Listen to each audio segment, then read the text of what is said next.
वेळ आली आहे. यानंतर पंजाबराव डग साहेबांनी मार्गदर्शन करावे अशी मी त्यांना विनंती करतो.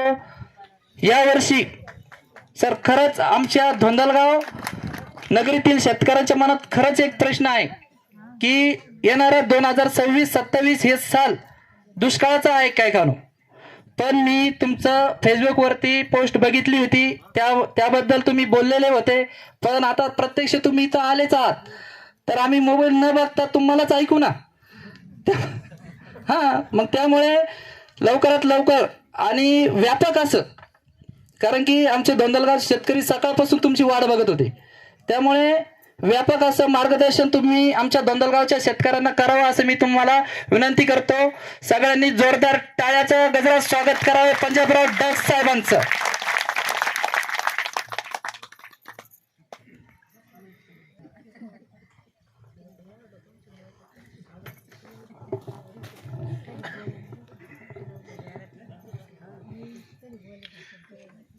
धोंदलगाव या ठिकाणी इन्व्हेज कंपनी आणि ओंकार कृषी केंद्र यांचे आयोजित एक मकाचं पीक पाहणी कार्यक्रम आयोजित केला आणि या कार्यक्रमाला मला इतक्या दोन बोललेलं, माझा सन्मान केला, सत्कार केला.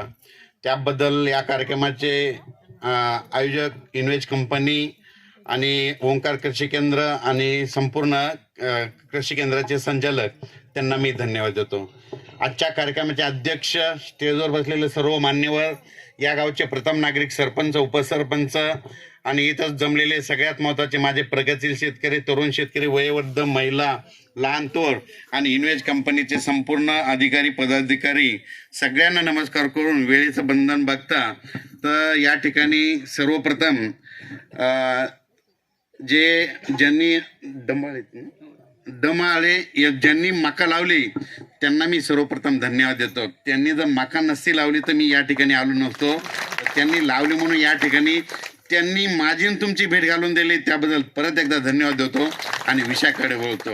तर सुरुवातीला एक सांगू इच्छितो, ओंकार कृषी केंद्राचे संचालक ते सांगत होते, तर त्यांच्यावर एक विषय म्हणून थोडं एकच मिनिट सांगतो. हे युग असं आहे बघा की पहिलं युग कसं होतं, आजोबानं काम करायचं, एखादी काही करायचं आणि ते मुलांना फेडायचं, पहिलं तसं युग होतं. पण आता हे सगळं ऑनलाईन युग आहे. तुम्ही आज जर चूक केली तर लगेच तुम्हाला 2 मिनिटात परत फेड आहे, म्हणजे ऑनलाईन आहे. त्याच्यामुळे हे तुम्हाला एक माहीत असं म्हणून सांगितलं. असं धन्यवाद देतो. आणि या ठिकाणी अंदाज सांगतो, अंदाज व्यक्त करण्याच्या अगोदर मकाबद्दल सांगतो. मका करत असताना तुम्हाला एक सांगू इच्छितो, या ठिकाणी इन्व्हेज कंपनीचे तानाजी मका आहेत. आजच ह्या प्लॉटला, एकाच प्लॉटला नाही भेट दिली, तर 3 वर्षापासून मी या कंपनीच्या सोबत असतो. तर जवळपास सांगू, जळगाव जिल्हा, सोलापूर जिल्हा, सांगली सगळीकडे फिरत असतो. सगळीकडेच ही चांगली मका आहे. तर मकाल्याचा एक प्रश्न विचारतो, तुमचं मका सगळ्यात महत्वाचं पीक आहे, मकाला पानं किती असतात कोणी सांगाल का? तुम्ही मका तर करतात ना, आम्ही तर कधीच करीत नाही. तर तुम्हाला एक सांगतो, काही मकाला 12 पानं असतात, काहीला 13 पानं असतात, काहीला 14 पानं असतात, काहीला 15 असतात आणि काहीला 16 असतात. जर तुमच्या मकाला 16 पानं असले तर हे 16 दाण्याच्या अशा लाईनी तयार होतात. 12 पानं असले तर 12 लाईनी होतात. आणि परत काय करायचं, त्याला 3 न गुणायचं, म्हणजे 16 48 एका लाईनमध्ये जाणे, हे लक्षात द्यायचं. म्हणून काय करायचं, ज्या मकाला जास्त पानं आहेत ती मका निवडायची. आणि तुम्हाला सांगतो की ह्या मकाची एक विशेष आहे, सगळ्यात महत्वाची, ती बीटी बारीक आहे. बीटी बारीक असली की त्याचा एक कॅप्सूल सारखा असं दाणा तयार होतो, त्याच्यामध्ये मार्केटमध्ये चांगलं वजन भरतं. म्हणून हे लक्षात द्यायचं. मका करत असताना तुम्हाला सांगितलं होतं, या ठिकाणी सरनं ते म्हणले की त्यांनी दुसऱ्या मका केल्यापेक्षा हिला जास्त आवड झालं. तर तुम्हाला एक सांगू इच्छितो, मका करत असताना एकरी बियाणं किती पेरता तुम्ही, किती हजार बिया लावतात?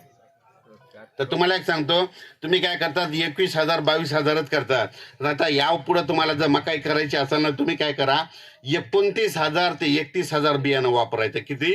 29 31. आणि अंतर किती ठेवायचं, 2 बाय अर्धा फूट, म्हणजे 2 बाय अर्धा फूट करायचं. तुम्हाला सांगतो, कोणत्याही मकाचं झाड काय करा, तिथं बघितलं ना तुम्ही, कोणत्याही मकाच्या झाडाला एकच कणीस लागतं.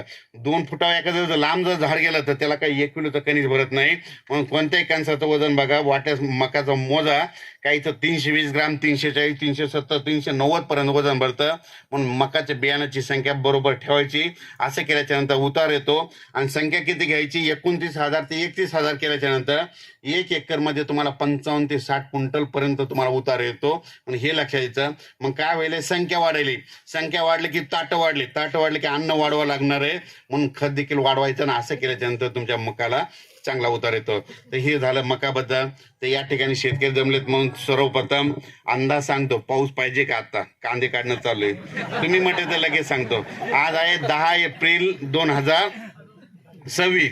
तर तुम्ही बघा, आता सध्या काय 20 तारखेपर्यंत कसला पाऊस काय येणार नाही. त्याच्यामुळे काही चिंता करायची गरज नाही. फक्त 21, 22, 23च्या दरम्यान काय होणार आहे? कोकणपट्टीकडे सातारा पुणे कोकणपट्टी त्या इकडं नंदुरबार पर्यंत काय होणार? तिकडं पुण्याकडे पाऊस पडणार आहे. म्हणून त्याचं काय होईल? 21, 22, 23च्या दरम्यान तुमच्या भागाकडे थोडं आभाळ येणार आहे. तुरळक कुठंतरी पाऊस पडणार आहे. हे 21, 22, 23चा तुम्हाला लय खूप मोठा पाऊस पडणार नाही. त्याच्यामुळे काही चिंता करायची गरज नाही. मात्र 29, 30, 31 मध्ये मेच्या पहिल्या आठवड्यानं एप्रिलच्या शेवटच्या आठवड्यात मात्र मागच्यासारखा परत एकदा पाऊस येईल. त्याचा अंदाज मी नंतर देईल. हे झाला फक्त 8 दिवसांचा अंदाज. आता तुम्हाला एक सांगू इच्छितो, या ठिकाणी आत्ताच तुमच्या गावातले जे तज्ज्ञ आहेत त्यांनी सांगितलं की अल्निनो बद्दल. तर तुम्हाला एक सांगू इच्छितो की अल्निनो काय असतं. तुम्हाला एक सांगतो. दक्षिण अमेरिकेमध्ये पेरू देश आहे. पेरू देशाच्या किनाऱ्याच्या पश्चिमेला प्रशांत महासागर आहे. त्या प्रशांत महासागराचं काय होतं? डिसेंबर महिन्यामध्ये समुद्राचं पाणी गरम होतं. तर काय होतं? ते गरम होत असताना काय होत झालं की पूर्वी 1980, 70ला, 75ला ज्यावेळेस ते मच्छी हे करत होते, पकडायला जायचे समुद्रामध्ये, त्यावेळेस काय झालं? त्यांचे पाय पाण्यामध्ये राहायचे. पाण्यामध्ये पाय बुडवल्याच्या नंतर त्यांना समुद्राचं पाणी गरम लागलं. आणि गरम लागल्याच्या नंतर त्या वर्षी तिकडं पाऊस झाला आणि आपल्या म्हणजे भारताकडे पाऊस कमी पडला. त्याच्याहून ते अंदाज असे व्यक्त करतात. हे सगळ्या सायन्स म्हणजे वेधशाळेचा अंदाज असतो. पण तुम्हाला एक सांगू इच्छितो, तर तुम्ही काय करा, एखाद्याकडे पृथ्वी जर असेल तर तुम्ही पृथ्वी बघा. तर आपण भारत ह्या साईडला आहे आणि दक्षिण अमेरिका इकडला आहे. तर तुम्हाला सांगतो, मग ज्यावेळेस आता जिथं तापमान कधी गरम होतं? हिवाळ्यामध्ये होतं गरम. डिसेंबर महिन्यामध्ये हिवाळ्यामध्ये तिथलं पाणी गरम होतं. मग तिथं पाणी गरम झाल्याच्या नंतर काय होतं की आपल्या भारताकडे पाऊस कमी होतो असं त्या संस्था म्हणतात. पण तुम्हाला सांगतो, दरवर्षी त्या समुद्राचं तापमान कधी गरम होत नाही, कधी कधी थंड देखील असतं. त्यावेळेस लानिनो होतो. ही परिस्थिती कधी 10-15 वर्षानंतर कधीतरी एकदा अशी घडते. पण तुम्हाला एक माहीत असं सांगतो, आपला जे भारत आहे, भारतामध्ये आपण महाराष्ट्र आहे. महाराष्ट्रामध्ये आपण योगायोगाने आपल्याला 2 समुद्र आहेत बघा. एक अरबी समुद्र आणि एक बंगालच्या खाडीतला समुद्र. जरी अरबी समुद्रातला पाऊस जरी नाही आला तर तुम्हाला काय करतो? वाट्यास वहीमध्ये तुम्ही लिहून ठेवा. 20 सप्टेंबर घ्या, कॅलेंडरमध्ये तारीख लिहून ठेवा. 20 सप्टेंबरला एक अवकाळी पाऊस येणार आणि तुमची ज्वारीची पेरणी करून हे कायमचं लक्षात घ्या. मध्ये किती? 20 सप्टेंबर. असो हे सांगत असताना तर तुम्हाला सांगतो, कोणत्याही समजा तुम्ही बघा, पूर्वी काय आलं होतं? रेडिओ आली होती. त्याच्यानंतर काय आलं? तरंग फोन आलं. त्याच्यानंतर काय झालं? आपलं इंटरनेट आलं. इंटरनेट नंतर आता हे मोबाईल आलं, याला व्हॉट्सअप आलं, सगळ्या गोष्टी आल्या. आणि हे जर बंद पडलं तर मग तुम्हाला अंदाज कोण सांगा? तुम्हाला सांगतो, हे सगळं जरी बंद पडलं ना, निसर्गातल्या एक प्राणी पक्षी देखील पाऊस सांगतात. म्हणून जरा निसर्ग अभ्यास करा. तर तुम्हाला सांगतो, हे 2026 आहे. 2026ला मी जानेवारीमध्ये सांगितलं होतं की यावर्षी पाऊस कमी पडणार आहे. तर पाऊस कमी पडणार आहे, सरासरी इतका पडणार आहे, जेमतेम पडणार आहे. मात्र शेतकरी मात्र मालामाल होणार आहेत म्हणून ह्याचा अंदाज दिला होता. तर हे करत असताना तुम्हाला सांगतो, 2026ला पाऊस कमी पडणार आहे. 27-28ला परत खूप पडणार आहे. परत 2029ला कमी पडणार आहे. 30-31ला परत जास्त पडणार आहे. परत 2032ला कमी पडणार आहे. 33-34ला खूप पडणार आहे. परत 2035ला कमी पडणार आहे. 36-37ला जास्त पडणार आहे. परत 2038ला कमी पडणार आहे. 39-40ला जास्त पडणार आहे. परत 2041ला कमी पडणार आहे. 42-43 खूप पडणार आहे. परत 44ला कमी पडणार आहे. 45-46 जास्त पडणार आहे. परत 47ला कमी पडणार आहे. परत 48-49 जास्त पडणार आहे. परत 2050ला कमी पडणार आहे. 100 पर्यंत सांगू का? पण तुमच्या लक्षातच नाही राहायचं. पण एक गोष्ट लक्षात घ्या, यापुढं कोणाला विचारत जाऊ नका. 2 वर्ष खूप पाऊस पडणार आणि 1 वर्ष कमी पडणार. आणि ज्या वर्षी कमी राहील मात्र त्या वर्षी तुम्ही मालामाल होणार, हे लक्षात घ्यायचं. तर तुम्ही बघा, 24-25ला खूप झाला आणि तुमच्या पिकाचं खूप नुकसान झालं. आता मात्र 26ला पाऊस कमी राहील पण तुम्ही मालामाल होणार, हे अंदाज लक्षात घ्यायचा. तर हे करत असताना हे सांगितलं तुम्हाला 15 वर्षात आणता. आता 2026ला यापुढे तुम्हाला सांगतो, पाऊस 4 महिने, थंडी 4 महिने, उन्हाळा 4 महिने, हे झाले 3 ऋतू. यापुढे माझं म्हणणं आहे, पाऊस कधी कोणाला विचारत जाऊ नका. एक सगळ्यात सोपं गणित लक्षात घ्यायचं, आपलं पीक काढायला आलं की 3 दिवसानं पाऊस येणार. किती दिवसानं येणार? 3 दिवसानं. तुम्हाला एक एक उदाहरण सांगतो. तुम्ही बघा, तुम्ही मूग पेरतात बघा, मूग पेरल्याच्या नंतर काय करा, आज तुम्ही मूग पेरला पावसाळ्यामध्ये, त्या दिवशी कॅलेंडरमध्ये तारीख लिहून ठेवा. मूग पेरल्यापासून कम्प्लीट 60 दिवसाला काढायला येतो, 62व्या दिवशी पाऊस येणार आणि तुमचा मूग भिजणार. म्हणजे किती दिवसाला पाऊस येणार? त्याच्यानंतर तुम्ही उडीद करता, उडीद पेरल्याच्या नंतर कम्प्लीट उडीद 80 दिवसाला निघतो, 82व्या दिवशी पाऊस येणार, तुमचा उडीद भिजणार. योगा करून तुम्ही कांदा करता, तुम्ही कांदा केला, काढला, वरी ढिगलं मारून ठेवले, अवकाळी पाऊस येणार, तुमचा कांदा भिजणार. तुम्ही हळद करतात, कधी करतात? उन्हाळ्यामध्ये. तुम्हाला माहिती आहे उन्हाळ्यामध्ये पाऊस येत नाही, पण तुम्ही हळद काढतात, काढल्याच्या नंतर शेतामध्ये शिजवतात, शिजवल्याच्या नंतर रात्री निवांत घरी येतात. तुम्हाला माहिती आहे इतक्या उन्हाळ्यामध्ये पाऊस येत नाही, पण हा निसर्ग तुमच्या इतक्या पाठीमागे लागलाय.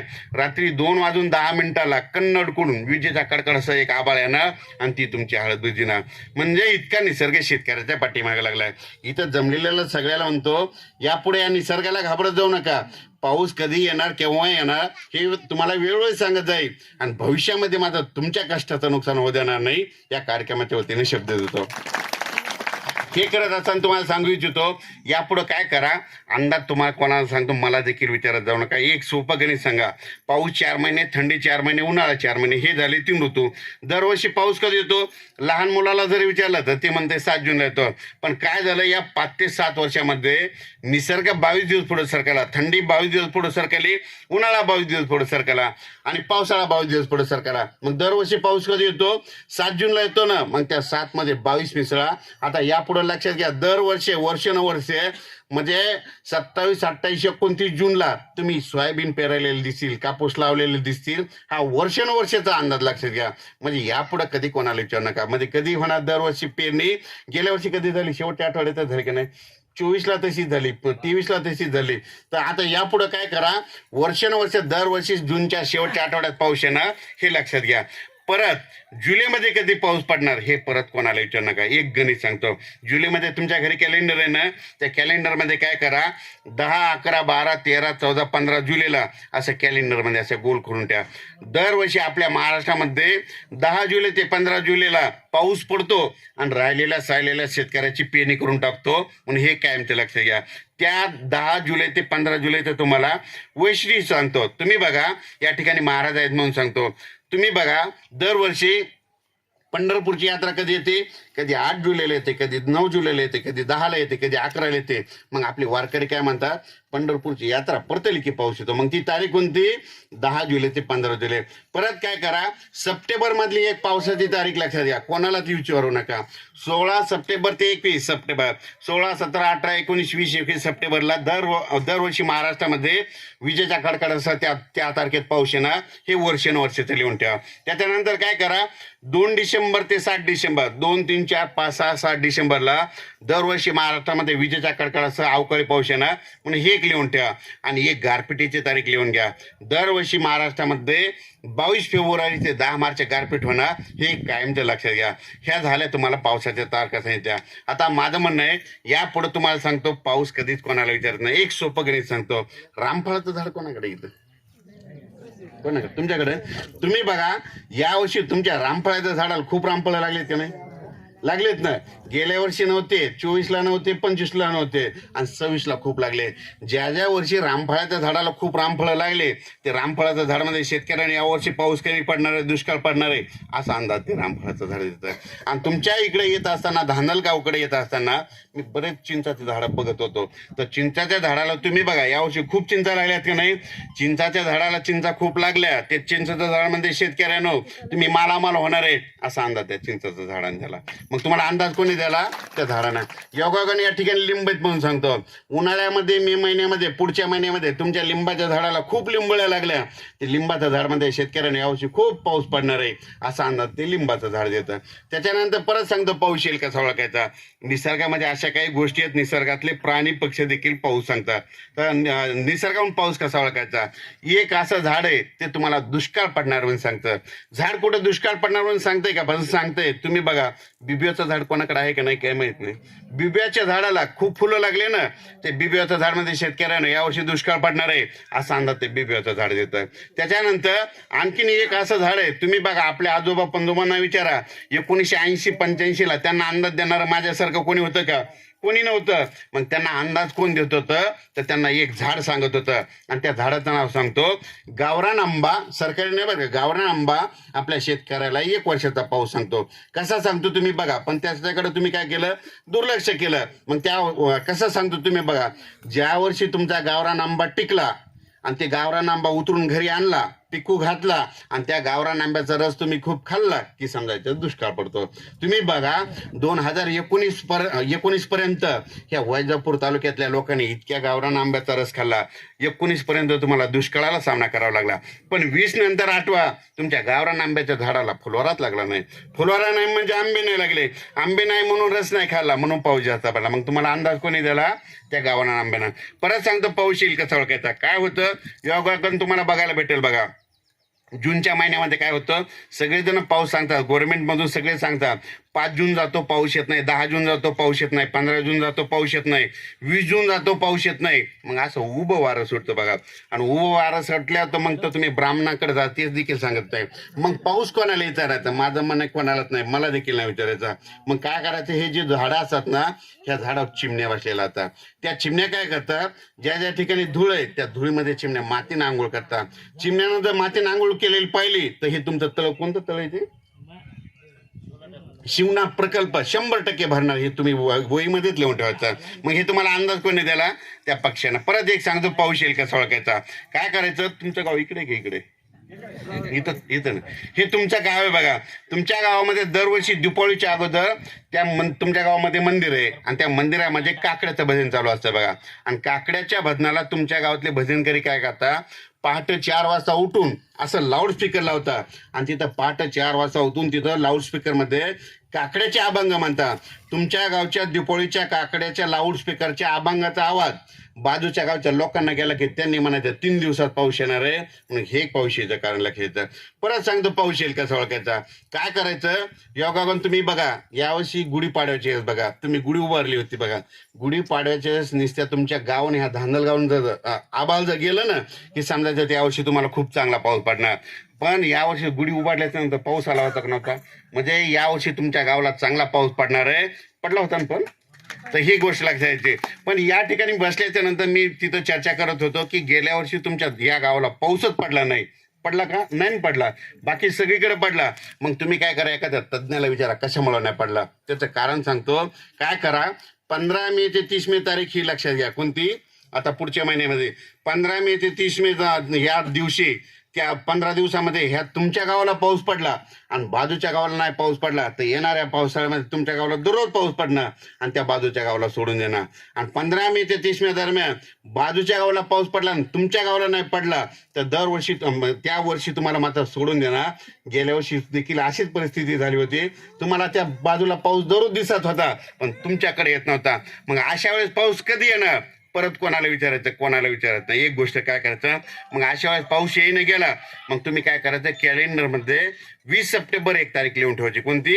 20 सप्टेंबर. 20 सप्टेंबरला काय होतं, एक बंगालच्या खाडीमध्ये चक्रीवादळ होतं, ते पाऊस येणार आणि तुमची मात्र एक पेरणी करून देणार, परतीचा पाऊस येणार आणि तुम्हाला एक जीवदान करून देणार. हे कायमचं लक्षात यायचं. त्याच्यानंतर परत सांगतो पाऊस येईल कसं ओळखायचा. आणखीन एक सगळ्यात सोपं कारण सांगतो. तुम्ही शेतामध्ये काम करत असताना तुमच्याकडे बैल आहेत बघा, शेतामध्ये पावसाळ्यामध्ये काम करत असताना धुऱ्यानं तुम्ही बैल चालू लागले की बैल काय करतात, कधी कधी शेपूट पाठीमागे करतात आणि उधळतात. आमच्याकडे उधळणे म्हणतात, तुमच्याकडे उधळणेच म्हणतात ना. बैल उधळले की तुम्ही म्हणायचं 8 दिवसात पाऊस येणार आहे, म्हणून हे एक पाऊस यायचं कारण लक्षात येतं. आणखीन परत सांगतो, आपल्या घरी लाईट आहेत बघा, आपल्या घरच्या लाईटवर ट्यूबवर पावसाळ्यामध्ये किडे आले, पाकोळे आले की आपण म्हणायचं 3 दिवसाला पाऊस येणार आहे. आता काल परवा यायच्या अगोदर लाईटवर किडे आले होते का नव्हते? पण हे एक लक्षात येतं. पूर्व दिशा हीच आहे ना, ही पूर्व दिशा आणि ही पश्चिम दिशा. आता काय करा, तुम्हाला 20 तारखेला तुम्हाला पाऊस येणार आहे की नाही कसं ओळखायचं? पूर्व दिशा आणि पश्चिम दिशेला दिवस मावळत असताना 19 तारखेला जर इकडे तांबडा आभाळ झालं त्याचा फोटो काढून ठेवा. जर इकडल्या भागात जास्त झालं तर वाटल्यास तुम्ही म्हणायचं आता तिकडं खूप पाऊस पडणार, आणि तुमच्या गावात जर आलं तर तुम्ही म्हणायचं या 3 दिवसात इथं पाऊस येणार आहे. म्हणून हे एक पावसाळ्याचं तांबडं आबाळ याचं लक्ष यायचं. मग ते तांबडं आबाळ काय असतं, वरून राजाचं बी असतं, आणि कोणतं बी पेल्याच्या नंतर 3 दिवसाला उगवतो, म्हणून हे एक पावसाचं कारण लक्ष येतं. आणखीन परत एक सांगू इच्छितो, तुम्ही कांदे काढत असताना शेतामध्ये कांदे काढू लागले, गहू काढू लागले, दररोज तुम्हाला एक अंदाज काय करतं, एक निसर्ग तुम्हाला सांगतं बघा. मग ते कसा सांगतो तुम्ही बघा. तुम्ही कांदे काढत असताना 8 दिवसांना अगोदर म्हणजे 20 तारखेच्या अगोदर म्हणजे तुम्ही काय करा, 14-15 तारखेला बघा अशा वावटोळ येतील बघा. वावटोळ आली तुमच्या गावाहून गेली तर गावातून जर पत्राचे घर असतील तर पत्राचं उडतच बघा, की तुम्ही म्हणायचं आज कुठंतरी एक चक्रीवादळ तयार होईल आणि 8 दिवसात पाऊस येणार आहे, म्हणजे हे तुम्हाला वावटोळ्याच्या स्वरूपात अंदाज करतो.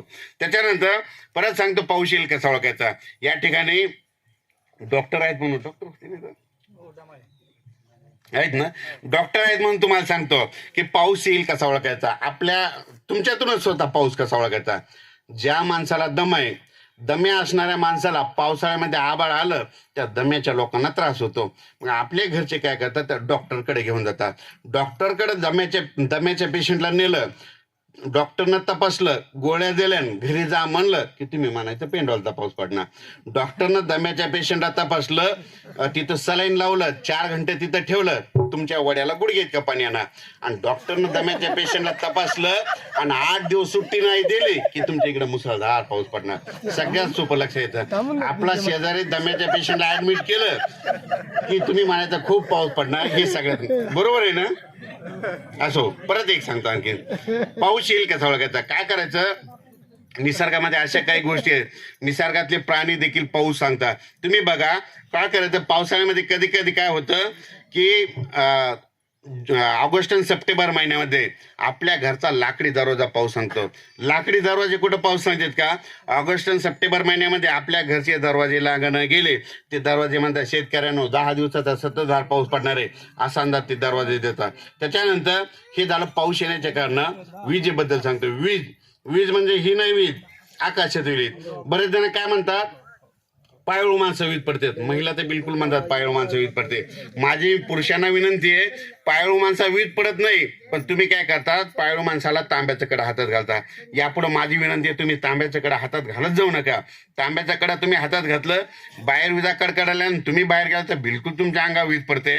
विजा कडकडत असताना हातामध्ये तांब्याचं कडं घालायचं नाही. आता तुम्हाला सांगू इच्छितो, आता तुम्ही ज्या जागावून आलात, तुमच्या गावामध्ये पावसाळ्यामध्ये, उन्हाळ्यामध्ये, हिवाळ्यामध्ये इतक्या विजा कडकडतात, तुमच्या ह्या गावात वीज पडत नाही आणि ह्या गावाच्या बाहेर 2 किलोमीटरनं विजा पडतात. मग तुमच्या विजा कोण वाचितात, तुमच्या विजा वाचणारा कोण आहे माहिती आहे का, तुमच्या गावातलं ते मंदिराचं कळस आहे.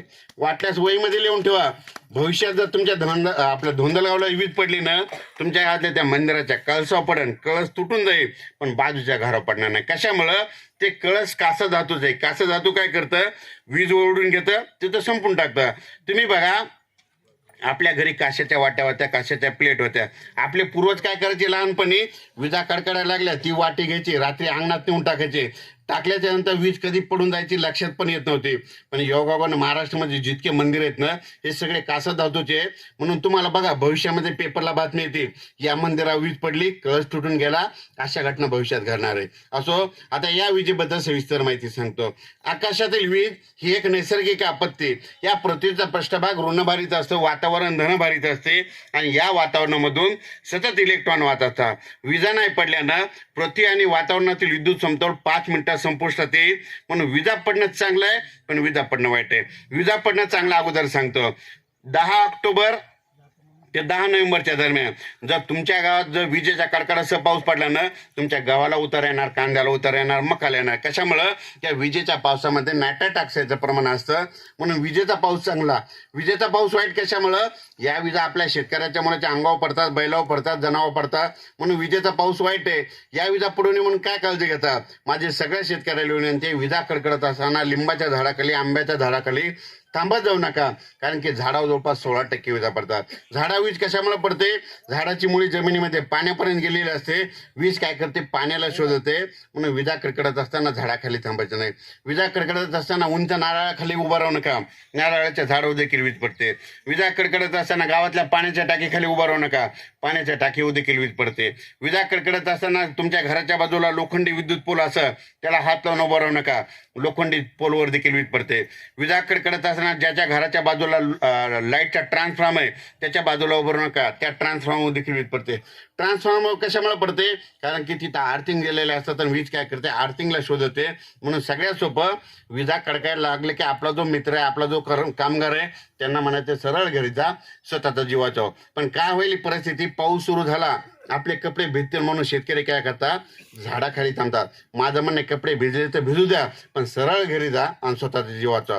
आणि एवढं करून विजा कडकडायला आणि आपल्याला घरी जाणे शक्य नाही, मग आपला जीव कसा वाजायचा? विजा कडकडत असताना आपल्या पायात चप्पल किंवा बूट ठेवायचं, आपले पाय जमिनीला चिटकले नाही पाहिजे याची काळजी घ्यायची. मग काय करायचं? विजा कडकडायत घरी जाणं शक्य नाही, मग शेतामध्ये एखादा खड्डा बघायचं आणि तिथं लाकूड असलं तर लाकूड घ्यायचं, त्या खड्ड्यामध्ये टाकायचं, त्या लाकडावर पाय ठेवायचे, खाली बसायचं, ही मान ह्या दोन्ही पायाच्या मांडात घालायची, कान असे झाकून घ्यायचे. असं केल्याच्यानंतर तुमच्या अंगावर वीज पडणार नाही. हे एक सगळ्यात सोपं लक्षात घ्यायचं. हे झालं विजेबद्दल. आता गारपिटीबद्दल सांगतो. गारपिटीबद्दल सांगत असताना तुम्ही काय करा? महाराष्ट्रातल्या एखाद्या तज्ज्ञाला विचारा, गारपीट कशामुळे होईल आणि 2020 नंतर कशामुळे होईल याचं कारण विचारा. पण तुम्हाला एक सांगू इच्छितो, हे तुम्हाला कोणीच सांगणार नाही, पण त्याचं खरं कारण सांगतो. आतापर्यंत हे आपला महाराष्ट्र आहे, महाराष्ट्राच्या बाजूला गुजरात आहे, गुजरातच्या पलीकडे अफगाणिस्तान आहे. अफगाणिस्तानचं बाष्प आपल्याकडे कधीच येत नव्हतं, पण काय व्हायलंय? जानेवारी, फेब्रुवारी, मार्चमध्ये इथं ऊन तापले. ऊन तापल्याच्या नंतर या ठिकाणी हवेचे कमी दाब तयार होता. कमी दाब तयार झाले की वारे जास्त दाबाकडून कमी दाबाकडे येत असल्यामुळं महाराष्ट्रामध्ये गारपीट वाढली. गारपीट कमी करायची असेल तर तापमान कमी करावं लागेल. जोपर्यंत तापमान कमी होणार नाही तोपर्यंत गारपिटीला सामना करावा लागणार आहे. म्हणून झाडं लावा, पृथ्वीचं तापमान कमी करा. हे असो, पण हे निश्चित झाडच कारणीभूत नाही, तर त्याला काय झालं? सिमेंटचे घर झाले, सिमेंटचे रोड झाले, जागतिकीकरण झालं, कारखानदारी वाढली, वाहनं वाढले, वाहनामध्ये AC वाढले, त्याच्यामुळे हे तापमान वाढत गेलं. म्हणून म्हणतो भविष्यामध्ये तापमान कमी करावं लागेल. तापमान कमी करा म्हणून हे सांगू इच्छितो. असं हे झालं गारपिटीबद्दल सांगत असताना तुम्हाला एक सांगू इच्छितो. तुम्ही बघा, गारपीट नेमकी कुठं होते? तर तुमच्या गावाला होत नाही ना, तर गारपीट नेमकी कुठं होते? भविष्यात तशी आहे ना, एखादी नदी आहे की इथं कुठं? आता भविष्यात जर गारपीट झाली ना, त्या नदीच्या बाजूला तिकडून 1 किलोमीटर आणि इकडून 1 किलोमीटर त्या पट्ट्यात होणार. एखादा कॅनल असला तर कॅनलच्या बाजूला इकडून 1 किलोमीटर, इकडून 1 किलोमीटर त्या पट्ट्यामध्ये गारपीट होणार. एखादा डोंगर असला तर डोंगरावर गारपीट होते, पण जिथं काळीची जमीन तिथं गारपीट होत नाही. एखादं तळ असलं तर तळ्याच्या चारी बाजूने 1 किलोमीटरच्या अंतराने गारपीट होते. म्हणून हे एक लक्षात येतं, जिथं जिथं काळीची जमीन आहे तिथं गारपीट होत नाही. झाली तरी बोरा एवढली होणार, चिंचोक्या एवढाली होणार. म्हणून हे लक्षात येतं. असो, या ठिकाणी गारपिटीबद्दल सांगितलं. या ठिकाणी इन्व्हेस्ट कंपनीनं बोलीला माझा सत्कार केला, सन्मान केला, त्याबद्दल धन्यवाद देतो. आणि या ठिकाणी सर्व शेतकऱ्याला सांगू इच्छितो की तुम्ही कापसा लावित नाही, तुम्ही काय करा? अंतर कमी करा, खर्च कमी करा आणि काय करा? कापूस लावा. यावर्षी लावा, कारण की यावर्षी पाऊस कमी जर असला तर काय होतं की कापसाचं पीक चांगलं येतं. म्हणून हे देखील सगळ्यांना लक्षात येतं. आणि यावर्षी तरी थोडे कापसा लावा, कारण की यावर्षी पाऊस कमी आहे. आणि व्हरायटी निवडत असताना सोयाबीन असो, कापूस असो, लवकर येणाऱ्या जाती करा, उशिरा येणाऱ्याचं काही खरं नाही. म्हणून जे लवकर आहे त्याचंच काहीतरी खरं आहे. तुम्ही बघा, शाळेत जर मुलगा उशिरा आला तर त्याची जागा पुढे नसती, पाठीमागत असते. म्हणून लवकर येणारं पीक करा. असं केल्याच्यानंतर तुमच्या पिकाला चांगलं उत्पादन येईल. असो, धन्यवाद. काही शंका असेल तर 2 मिनिट परत थांबतो. काही शंका असल्या तर विचारू शकता. काही शंका?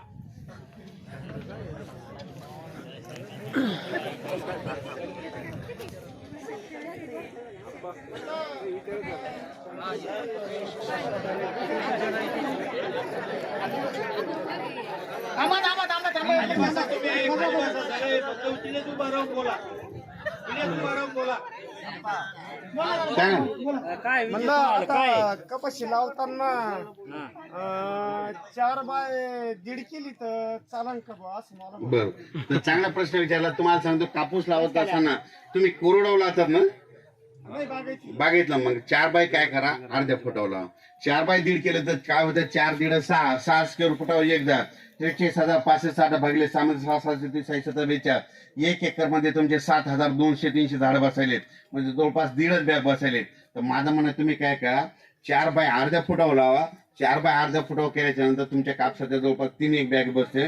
तुमच्या कापसाला 4 बाय अर्धा फुटावर लावली 10 बोंड लावले तर तुम्हाला 2.5 क्विंटल कापूस होईल. 20 बोंड लागले तर 5 क्विंटल होईल.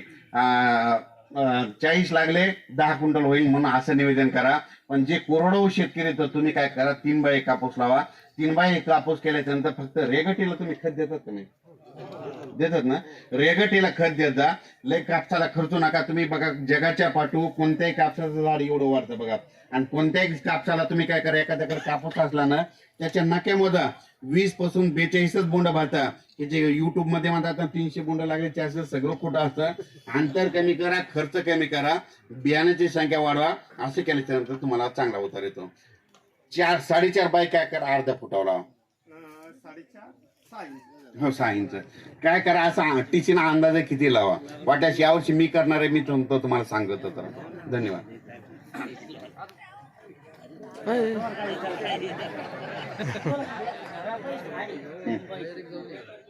वीज पडते का तुम्हाला सांगू इच्छितो झाडा वीज पडते पण तुमच्या जर घरा पडत असले तर ते झाड ओढून घेऊन आणि जमिनीत नेऊन टाकी मग ते तुमचं कारण असं.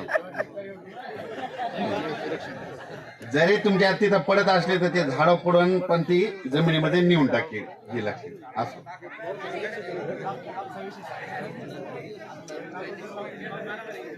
तुमच्या सगळ्यांचं शंकाचं समाधान झालं जाहीर करतो. थांबतो. जय हिंद जय महाराष्ट्र.